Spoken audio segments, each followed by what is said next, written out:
In part 3 of the introduction to standardized echography, we will discuss basics of the standardized A-scan. The name A-scan comes from amplitude modulated display.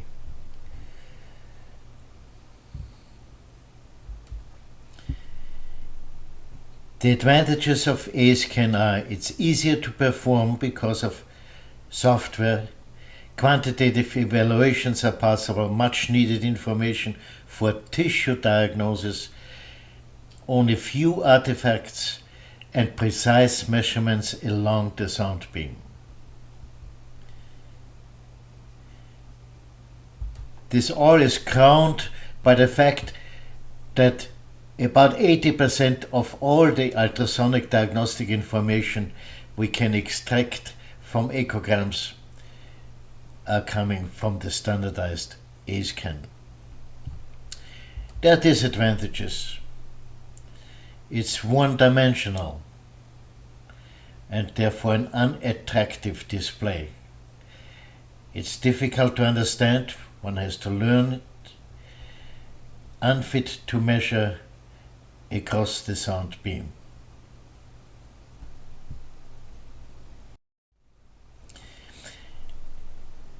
An A-scan echogram consists basically of three parts. First, the initial spike. That's the time when the ultrasonic pulse is emitted from the probe.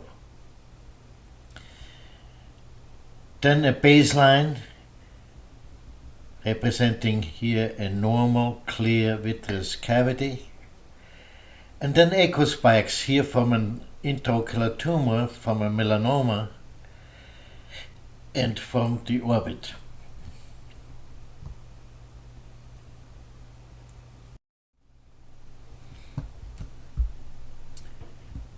This is an illustration of the basis of A-scan examinations. We see here a malignant melanoma of the choroid illustrated,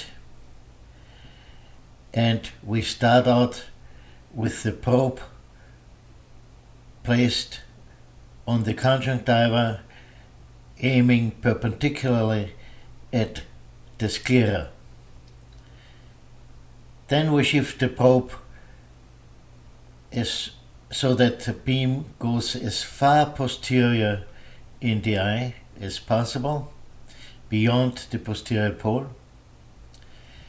And as next step, we angle and shift the probe so that the beam travels from posterior, anterior, here in this case over the malignant melanoma. And then we come back and bring the probe into position to be perpendicular on the surface of the melanoma and to center the melanoma in the beam. And then we look at the A-scan in this position.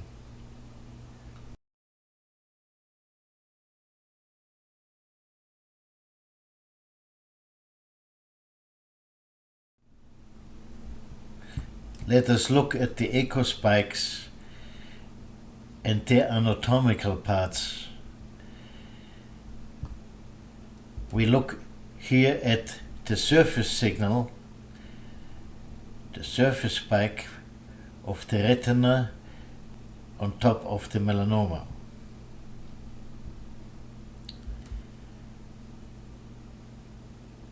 The left basis is where the spike takes off from the baseline. This thin ascending limb leads to the peak of the spike, and on the right side we have the right descending limb, and then the right basis is the lowest point of the spike before the next signals come. Very important that we understand these parts that we will discuss in detail. An echo spike has a height.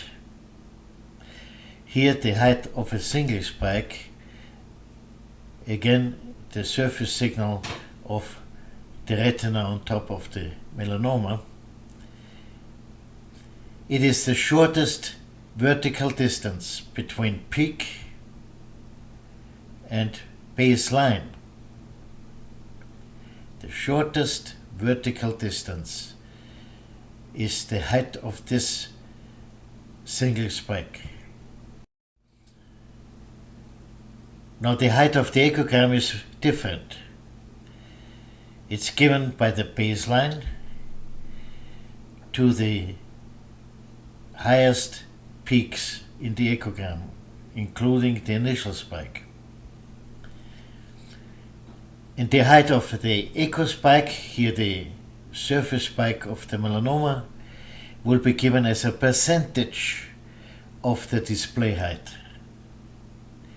In this case, it's 100%. That means the spike of the retinal surface is as high as the display allows. When we look at some other spikes, here a spike from within the melanoma, we can estimate this as being 42% of the display height. When we look at the average height of the melanoma signals, that is about 35% of the display height. This I estimate. In modern standardized instruments like the Aviso S unit, the average spike height is not estimated but exactly measured. We are dealing here with a subcoil hemorrhage. This is the coil detachment, the outer coil surface, the retinal surface. That's the coil hemorrhagic detachment on the other side, traveled by an oblique beam, and here we see a few mild vitreous hemorrhages.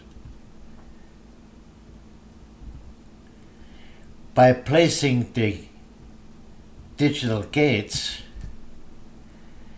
over the peaks, here the outer coil spike, here the inner scleral spike, we measure with quantitative echography 1 the average height of the blood spikes in the subcoil space, and that is 8%. That's a measurement, and we call this quantitative echography 1. Important is that we use tissue sensitivity. We will talk about this at a later.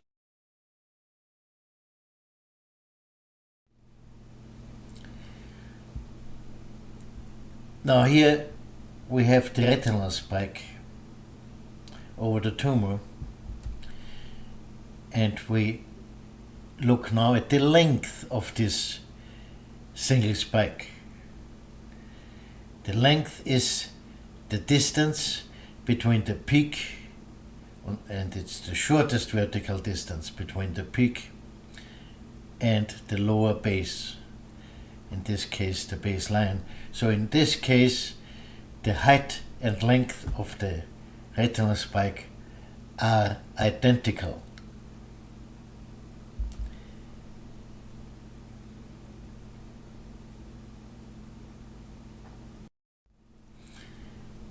When we look at the length of other spikes here, the tenons spike outside the sclera, that's the tenons.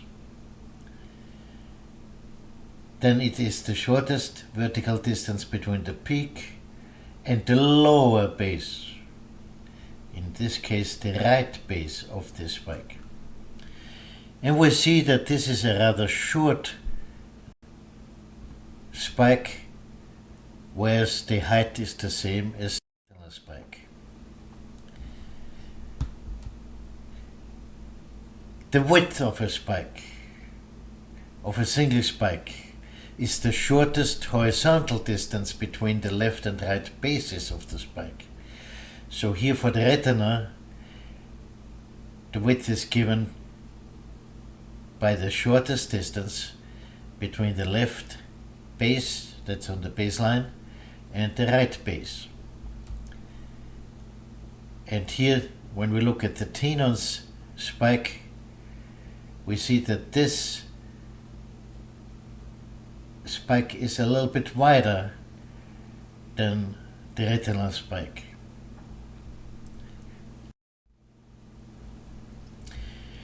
Now, the most important contribution of A-scan to tissue diagnosis is that the spike height indicates reflectivity of that examined surface or tissue. And reflectivity is an important quality that tells us about the type of tissue we're dealing with. And a few words first about reflection. Reflection is just like in optics. The incident beam, the reflected beam, and the continuous beam. They all lie in the same plane,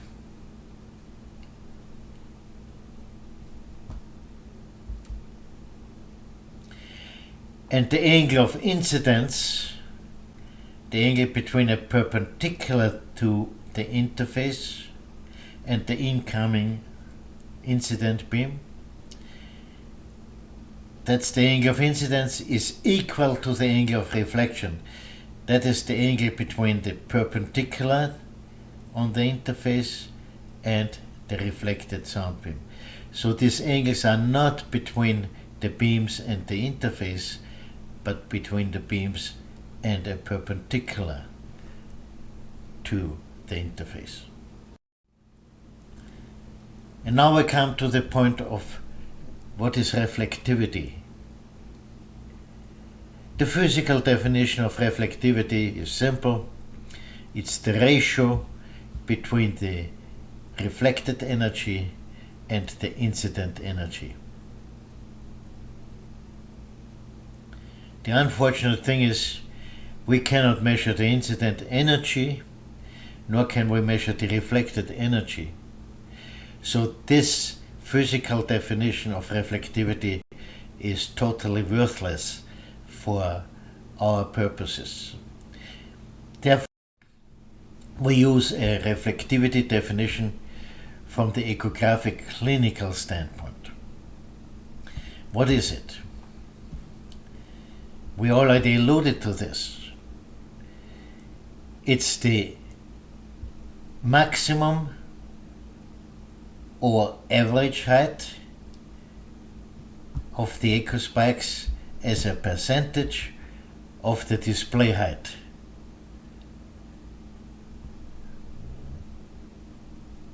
Because the display height we can measure the maximum